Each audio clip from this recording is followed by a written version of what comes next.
fall in love with yourself. Number 2, read. Number 3, make notes what you see in the world.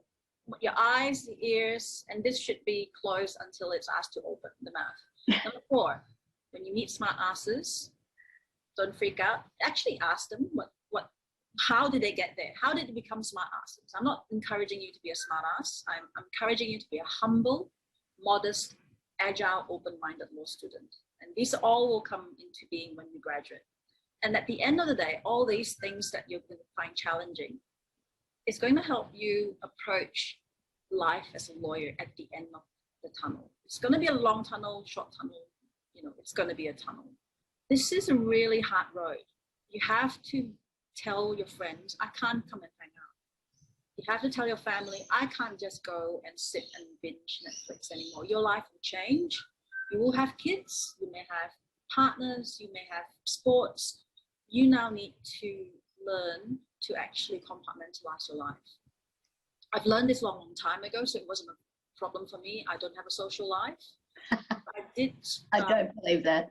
I actually don't have a social life. I've got a very quiet life, even though I seem very bubbly. I had mentees who really struggled. So even though I had mentors, I also participated in a mentorship program. I had mentees from UQ, UTS, and Macquarie.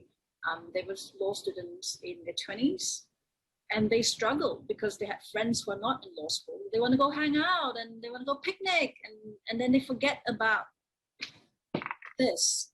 And I know this sounds boring. It doesn't mean that you can't do this social part of your life, but you now need to chunk out. I can come out and hang out 1 hour. That's your reward. You have to be cruel to yourself.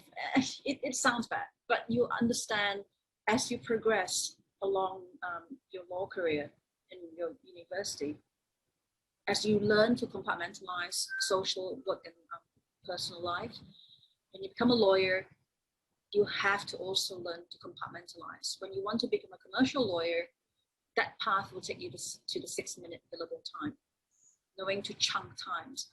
If you go into government department or courts, again, you chunk times into hearing times, 10 minutes. So what you learn now, rewarding yourself, I'll study for an hour and I'll go hang out for an hour. Study for an hour, go hang out for an hour.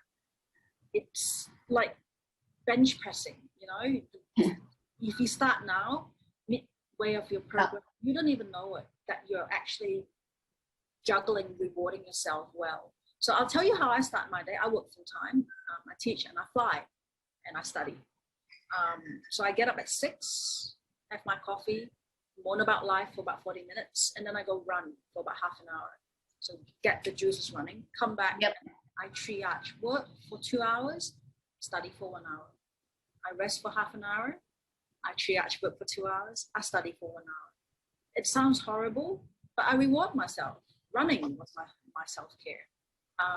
Having quiet time was my self-care. Dancing was my self-care. So you need to go the 30-30-30-10 principle, or however you do it. But the reward must not be bigger than the study.